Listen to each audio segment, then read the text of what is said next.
Kilo गेहूं है, अच्छे से पीस देना। हाँ ठीक है, शाम को आकर ले जाना। अच्छा, कितने पैसे बताए तुमने? 12 किलो गेहूं के 120 रुपए होंगे। हे राम, इतना महंगा? क्या भाभी, 1 किलो गेहूं के मैं बस 10 रुपए ले रहा हूँ। अब सारा दिन चक्की चलाकर मेहनत भी तो करूंगा ना। अच्छा चलो ठीक है, लेकिन मुझे शाम तक ही चाहिए। हाँ, मेरे घर कुछ मेहमान आ रहे हैं। ठीक है भाभी, आप फिक्र ना करो, हो जाएगा।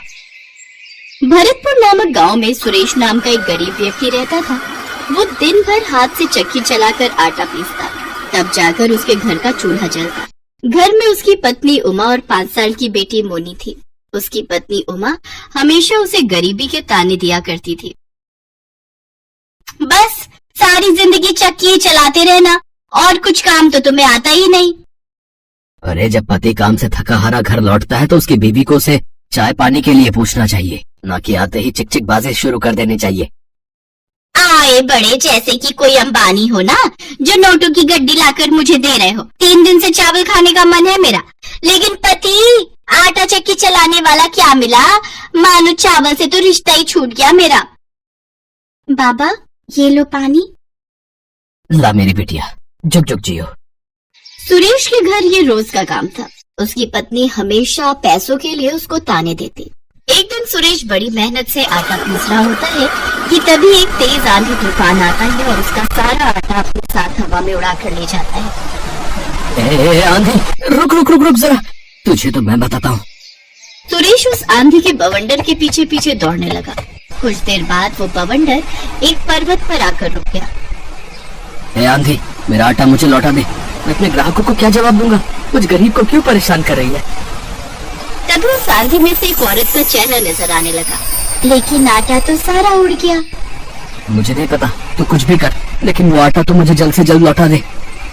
वो आटा तो मैं तुम्हें अब नहीं लौटा सकती, लेकिन मेरे पास तुम्हें देने के लिए कुछ है। तभी उस घूमते हुए आंधी के बवंडर से एक पीतल का टिफिन बाहर निकला। अरे ये क्या है? ये एक जादुई टिफिन है। इससे तुम जो भी मांगोगे वो तुम्हें मिल जाएगा। ये तुम्हारी सभी मांगे पूरी करेगा, लेकिन इसके लिए तुम्हें पहले ये मंत्र बोलना होगा। ऐ मेरे जादुई टिफिन, कर दे मेरी मुराद पूरी। जो मैं मांगू मिल जाए मुझको, रहे न कोई ख्वाहिश अधूरी। जल्दी से इस टिफिन को भर दे तू आटे से। सचमुच बड़े ही कमाल का है ये तो। सुरेश खुशी खुशी उस पीतल के टिफिन को लेकर अपने घर पहुंचा। घर में सुरेश की पड़ोसन और उमा की सहेली बिंदु आई हुई थी। उसकी नजर पीतल के उस टिफिन पर जाती है। इस कांगले के पास ही पीतल का टिफिन कहाँ से आया? बिंदु को देखकर सुरेश चुप हो गया और उसने वो टिफिन अपने पीछे छुपा लिया। टिफिन को छुपाते हुए देख बिंदु को उस पर शक हुआ और वो बहाना बनाकर वहाँ से जाने लगी। अच्छा मैं चलती हूँ, बहुत देर हो गई है, मेरे वो भी काम से आ गए होंगे। लेकिन बिंदु बाहर जाकर खिड़की से सारी बातें सुनने लगती है। क्या है, क्यों घोड़े पे सवार हो रहे हो? मैं तुम्हें अभी एक चमत्कार दिखाता हूँ। सुरेश उस आटे को एक बर्तन में निकाल कर उसे खाली करता है और खाली टिफिन को हाथ में लेकर मंत्र पढ़ने लगता है। ऐ मेरे जादुई टिफिन, कर दे मेरी मुराद पूरी। जो मैं मांगू मिल जाए मुझको, रहे ना कोई ख्वाहिश अधूरी। जल्दी से इस टिफिन को भर दे तू आटे से। तभी उस टिफिन में और आटा आ जाता है। बाप रे, ये जादू कहाँ से सीखा है रे आप? सुरेश उमा को सारी बात बताता है। वाह जी वाह, अब तो हमारे दिन ही बदल जाएंगे। हाँ, आटा भी आ जाएगा और चक्की चलाकर मेहनत भी नहीं करनी पड़ेगी। अगले दिन जब सुरेश किसी काम से बाहर गया था और उमा मोनी को लेने स्कूल गई थी, तो बिंदु चुपके से उनके घर गई और वो जादुई टिफिन उसने चुरा लिए और वहाँ हूबहू वैसा ही पीतल का टिफिन रख दिया। अगले दिन सुरेश को जब आटा पीसने का ऑर्डर मिला तो उसने अपने उस टिफिन का इस्तेमाल करना शुरू किया, लेकिन उसके बार बार मंत्र पढ़ने के बाद भी जब उसमें से कुछ नहीं निकला तो वो गुस्से में चिल्लाते हुए कहने लगा। उस आंधी ने मुझे धोखा दिया है, उसने सिर्फ एक ही दिन का जादू मुझे दिया था। वो गुस्से में आंधी के पास पहुंच जाता है। ए आंधी, तूने मुझे धोखा दिया। लेकिन मैंने तो तुम्हें कोई धोखा नहीं दिया। ये रखो अपना जादुई टिफिन, ये तो अब बिल्कुल भी काम नहीं कर रहा है। लेकिन ये तो वो टिफिन है ही नहीं जो मैंने तुम्हें दिया था। अच्छा, तो क्या अब मैं तुमसे झूठ बोल रहा हूँ? तभी उस आंधी ने अपने जादू से एक बड़ा टिफिन निकाल कर उसको दे दिया। ये बड़ा जादुई टिफिन है, तुम इसमें जितना चाहो उतना आटा मांग सकते हो, लेकिन इसको इस्तेमाल करते वक्त तुम्हें ये मंत्र पढ़ना है। ऐ मेरे बड़े जादुई टिफिन, कर दे मेरी मुराद पूरी, जो मैं मांगू मिल जाए मुझको, रहे न कोई ख्वाहिश अधूरी, जल्दी से इस बड़े टिफिन को भर दे तू आटे से। तभी वो बड़ा सा टिफिन आटे से भर जाता है। सुरेश उस भरे हुए बड़े टिफिन को सर पर उठाकर घर लौट आता है। बिंदु उसे आते हुए देख लेती है। इतना बड़ा टिफिन? लगता है ये भी पूरा आटे से भरा हुआ है। अब तो मुझे इसे भी चुराना ही होगा। घर आकर सुरेश उमा को फिर से सारी बात बताता है। सच में जी, ये तो बहुत बड़ा टिफिन है, अब तो हमारी कमाई खूब होगी। हाँ उमा, जितना पहले मैं महीने भर में जाकर कमाता था, उतना अब मैं एक दिन में कमाऊंगा और मैं खुद का आटे का बड़ा सा गोदाम खोलूंगा। हाय, मुझे तो अभी से ही सोच सोच कर खुशी हो रही है। तनी एक बार हमको भी तो जादू दिखाओ ना। सुरेश ने उस बड़े टिफिन के आटे को कनस्तर में डाला और मंत्र पढ़ने लगा। ऐ मेरे बड़े जादुई टिफिन, कर दे मेरी मुराद पूरी, जो मैं मांगू मिल जाए मुझको, रहे ना कोई ख्वाहिश अधूरी, जल्दी से इस बड़े टिफिन को भर दे तू आटे से।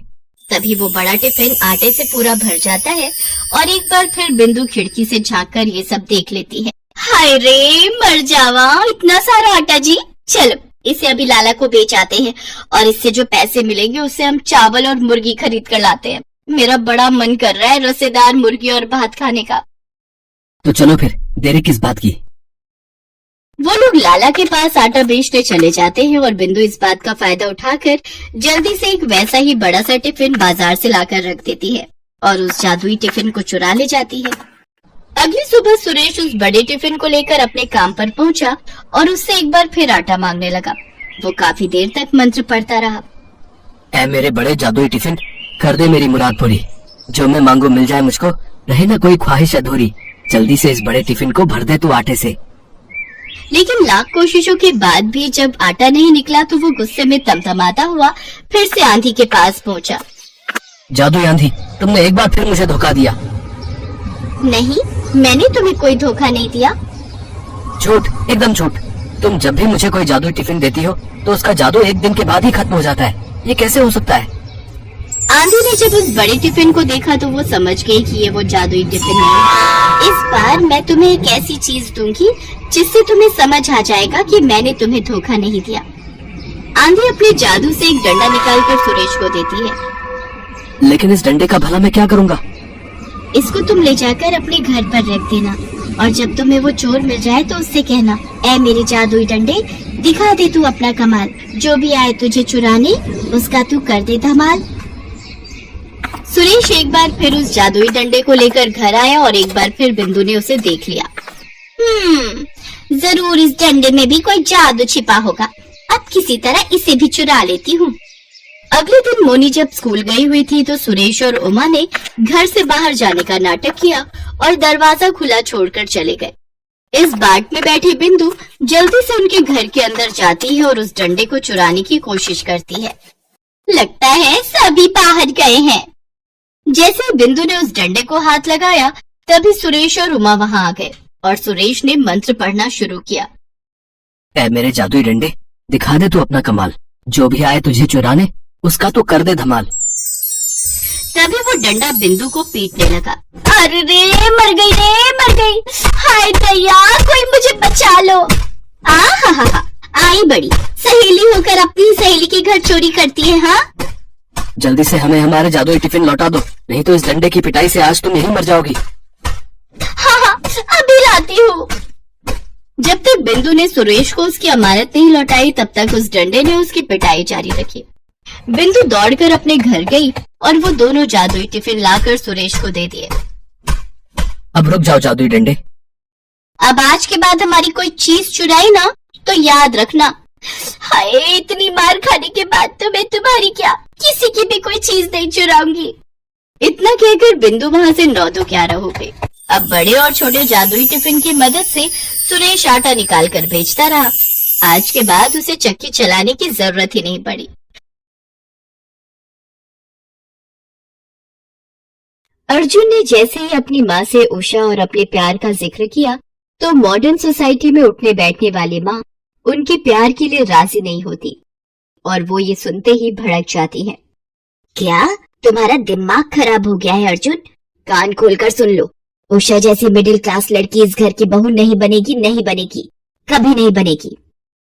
माँ, उसके मिडिल क्लास होने में उसका क्या कसूर है? और मिडिल क्लास है तो क्या हुआ, वो किसी से कम थोड़ी है। तू ज्यादा जुबान मत चला, तुझसे ज्यादा देखी है मैंने ये दुनिया, और मैं इन मिडिल क्लास की लड़कियों की रग रग से वाकिफ हूँ। अपनी माँ की बात अर्जुन की समझ से परे थी।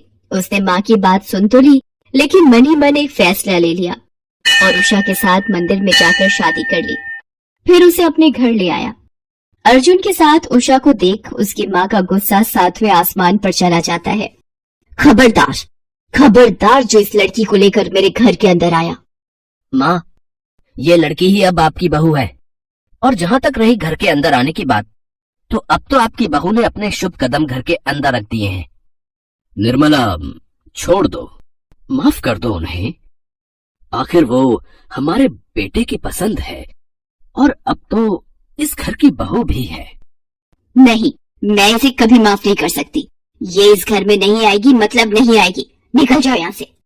ये सुनते ही पास ही खड़ी उनकी जवान बेटी धीरे से माँ से कहती है, ये क्या कह रही हो मम्मी? भाभी बालिग है और शादी करके आई है। अगर ज्यादा जोर जबरदस्ती की तो पुलिस केस भी हो सकता है। हमारे परिवार की इज्जत ही नहीं, आप जेल भी जा सकती हैं। अपनी बेटी की बातें सुनकर माँ घबरा जाती है। तो क्या करूं? इस 2 कौड़ी की मिडिल क्लास लड़की को घर की मालकिन मान लूं? तुम भी ना माँ, मैंने ऐसा तो नहीं कहा। बस अभी इस लड़की का पलड़ा भारी है, लेकिन ज्यादा दिन तक रहेगा नहीं। हम ऐसी चाल चलेंगे कि ये ज्यादा दिनों तक यहाँ टिक नहीं पाएगी। बेटी की बात सुनकर माँ खामोश हो जाती है और रात भर बेटी के साथ प्लानिंग करती है। दूसरे दिन जब बहू पहली बार खाना बनाने जाती है तो माँ बेटी प्लानिंग करती है। मम्मी, भाभी आज पहली बार खाना बनाने जा रही है, और आप तो जानती है ना पापा का नेचर। उन्हें अच्छा खाना पीना कितना पसंद है। अगर जरा सा खाने में कमी हुई नहीं कि उनका मुंह फूल जाता है, और फिर वो उसी खाने के बेस पर खाना बनाने वाले को भी जज करने लगते हैं। बिल्कुल, तभी तो मैं तुम्हारे पापा के खाने से कोई कॉम्प्रोमाइज नहीं करती। बस तो आज भाभी के खाने के साथ ऐसा तिकड़म करेंगे कि भाभी का फर्स्ट इम्प्रेशन ही पापा के सामने खराब हो जाएगा। और आप तो जानती हैं कि first impression is the last impression. उसके बाद बेटी शक्कर के पाउडर का पैकेट निकालती हुई कहती है, ये देखो मम्मी, ये शक्कर का पाउडर है, इसे नमक के डिब्बे में डाल दो। भाभी इसे नमक समझकर दाल और सब्जी में डाल देंगे, और फिर ये शक्कर अपना ऐसा कमाल दिखाएगा कि पापा के सामने भाभी और भैया दोनों की बोलती बंद हो जाएगी। ये कहते हुए दोनों खिलखिलाकर हंसती है और सास जाकर नमक के डिब्बे में पिसी हुई शक्कर डाल देती है। बहू खाना बनाते वक्त उसे नमक समझकर दाल और सब्जी में डालती है। सब्जी और दाल खाते ही ससुर भड़क जाते हैं। बहू, ये कैसा खाना बनाया है? मीठी दाल, मीठी सब्जी। ये दाल सब्जी बनाए हैं या मिठाई? चीनी क्यों डाला खाने में? चीनी नहीं पापा जी, मैंने तो नमक ही डाला था। तो क्या मैं झूठ बोल रहा हूँ? खुद ही टेस्ट कर लो और बताओ, इसमें शक्कर है या नमक? मुझसे बहुत बड़ी गलती हो गई थी कि मैंने मेरी बीवी की मर्जी के खिलाफ तुम्हारा साथ दिया। मम्मी ने तो पहले ही कहा था, बस आप ही बहू बहू कहकर अपना प्यार लुटा रहे थे। और कहाँ गया ये अर्जुन? बड़ी डींगे हाँक रहा था कि उषा मिडिल क्लास की है तो क्या हुआ, वो किसी से कम तो नहीं है। मैं तो कहती हूँ इसे अभी इसी वक्त इसके घर भेज दो, पहले जाकर घर से कुछ सीख तो आए। नहीं नहीं पापा, मुझे माफ कर दो, अभी अभी घर में आई हूँ, शायद डब्बे पहचान नहीं पाई कि कौन से डब्बे में नमक रहता है, कौन से में शक्कर। हाँ हाँ, अब कहो कि मुझे तो दिखता भी नहीं, मैं सब समझती हूँ, तुम जैसे मिडिल क्लास लोगों की चाल को। अरे शांत रहो, शांत। तुम्हें तो बस मौका मिलना चाहिए और तुम नॉन स्टॉप शुरू हो जाती हो। शायद बहू ठीक कह रही है, ऐसी गलती हो सकती है, हमें इसे एक मौका और देना चाहिए। दूसरे दिन जब वो फिर खाना बनाती है तो पहले ही शक्कर का डिब्बा हटा देती है ताकि गलती ना हो, पर सास उससे भी ज्यादा चालाक निकलती है। वो चुपचाप आकर उसके खाने में ढेर सारा नमक और मिर्ची डाल देती है। बहू को कुछ भी पता नहीं होता। वाह, खाना दिखने में तो काफी लजीज लग रहा है। आज मैं जम के खाऊंगा। जम के खाओगे या जमा के बहू को सुनाओगे? और सचमुच खाते ही ससुर चिल्लाते हैं, बहू, ये क्या मजाक है? कल खाने में शक्कर ही शक्कर और आज नमक और मिर्च थोक के भाव में डाल दिया है तुमने। नहीं पापा जी, आज तो मैंने नमक मसाले स्वादानुसार डाले थे। ऐसा स्वाद? एक काम करो, तुम एक निवाला खुद टेस्ट करो। बहू जैसे ही एक निवाला मुंह में लेती है, वो मुंह से फुर्र से निकाल देती है। वाह, क्या स्वाद है! खाते ही मुंह से बाहर आ गया। बहू, तुम्हें खाना बनाना नहीं आता तो तुम बोल क्यों नहीं देती? कोई जबरदस्ती नहीं है। निर्मला, कान खोल कर सुन लो, कल से मुझे ऐसा खाना खिलाया तो मैं घर छोड़कर चला जाऊंगा। पापा, ये आप क्या कह रहे हैं? अरे, आप क्यों घर छोड़कर जाएंगे? जिन्हें जरा भी शर्म हो वो छोड़कर जाएंगे घर। बहू की समझ में नहीं आता है कि उसके साथ क्या हो रहा है, लेकिन उसे ये जरूर पता लग गया था कि इस घर में उसकी राह आसान नहीं है। और उसकी जिंदगी में जब भी कोई ऐसी परिस्थिति आती थी जहाँ उसकी राहें उसे मुश्किल लगती थी, वो अपने गुरुजी के पास जरूर जाती थी। गुरुजी बहुत ही पहुंचे हुए और दयालु किस्म के आदमी थे। उसने वहाँ जाकर उन्हें सारी बातें बताई। बाबा, मेरी तो कुछ भी समझ में नहीं आ रहा है। पर मेरी समझ में आ गया है बेटी। उसके बाद बाबा अपनी झोली से एक पुड़िया निकालकर उसे देते हैं। ये जादुई मसाला है, इसे तुम जिस खाने में भी डालोगी उसका स्वाद अपने आप अच्छा और स्वादिष्ट हो जाएगा। लेकिन याद रखना, कुछ भी बनाते वक्त जैसे तुम सोचोगी, बनने वाली चीज का स्वाद वैसा ही हो जाएगा। सच बाबा? हाँ, पर जो तुम्हारे साथ चालाकी करेगा, उसकी थाली में उसी खाने का स्वाद वैसा ही आएगा जैसा कि उसने तुम्हारे साथ चालाकी करते वक्त सोचा होगा। इधर उसके ससुराल में सास और ननद सोच रही थी कि बहू घर छोड़कर चली गई है। वो मन ही मन खुश हो रहे थे, लेकिन दोपहर तक बहू वो जादुई मसाला लेकर अपने ससुराल आ गई। उसे देखकर सास और ननद ने अपना मुंह फेर लिया, लेकिन बहू ने इस बात की परवाह किए बगैर अपने ससुर से एक बार और अपने हाथ का बना खाना खाने की रिक्वेस्ट की। ससुर पहले तो नाना कहते रहे, लेकिन बाद में मान गए। शाम को बहू खाना बना रही होती है और एक पल के लिए किचन से बाहर जाती है कि तभी सास आकर खाने में मसाला, मिर्च और नमक किलो के हिसाब से डाल देती है। ये तेरा आखिरी दिन होगा इस घर में, तो बड़ी की लड़की, अब तुझे कोई नहीं बचा सकता। सास के जाते ही बहू आती है और उसमें पुजारी बाबा का जादुई मसाला डालते हुए कहती है, खाना खूब स्वादिष्ट हो जा। उसके बाद खाना लाकर जब वो डाइनिंग टेबल पर लगाती है तो ससुर को खाते देख सास धीरे से अपनी बेटी से कहती है, देखना बेटी, अभी एक निवाला खाते ही तुम्हारे पापा ज्वालामुखी की तरह फटेंगे। वाह, क्या खाना बनाया है। क्या क्या बात करते हैं? मुझे तो नहीं लगता कि अच्छा है, एक दो निवाले और खाओ। 2-4 निवाले क्या, मैं तो पूरा खाना खा जाऊंगा। ये कहते हुए फटाफट काफी खाना खा जाते हैं। ये देख सास की आंखें फटी की फटी रह जाती हैं। हैं? ऐसा कैसे हो गया? अरे देख क्या रही हो निर्मला, तुम भी खाओ। बहुत बढ़िया है। ये सुनकर वो भी खाती है और उसे बड़ा ही गंदा स्वाद आता है।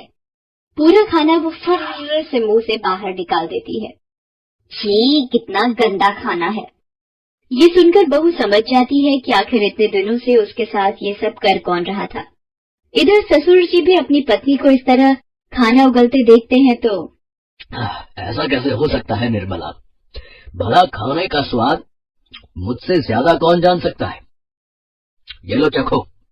कहते हुए अपनी थाली का निवाला खिलाते हैं तो सास को स्वादिष्ट लगता है। अरे हाँ, ये तो वाकई स्वादिष्ट है। फिर तुम्हारी थाली का क्यों नहीं है? वो भी तो इसमें से बहू ने परोसा है। तो आप भी मेरी थाली का खाकर देखो।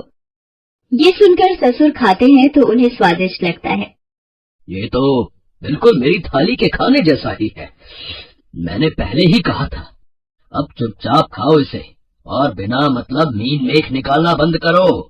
वो जैसे तैसे एक निवाला खाती है, फिर फुर्र से उड़ाती है। ये देख पति को गुस्सा आता है और वो अपनी जगह से खड़े होकर चीखते हैं। ये क्या बदतमीजी है, मैं ये बर्दाश्त नहीं करूंगा। सुनते ही रोती हुई वो उनके पैर पकड़ लेती है और उन्हें सारी बात सच सच बता देती है। निर्मला, कोई तुम्हारे या तुम्हारी बेटी के साथ ऐसा करता तो? बेचारे हमारे बेटा बहू एक दूसरे से इतना सच्चा प्यार करते हैं और तुम? माफ कर दीजिए मुझे, माफ कर दीजिए। आज मुझे पता चल गया कि सच्चे प्यार का साथ ऊपर वाला भी देता है। आज के बाद मैं इसे अपनी बहू नहीं, बेटी बनाकर रखूंगी। ये सुनकर सभी खुश हो जाते हैं। हेलो दोस्तों, कैसे हैं आप सब? हमारी कहानियाँ देखने के लिए हमारे चैनल को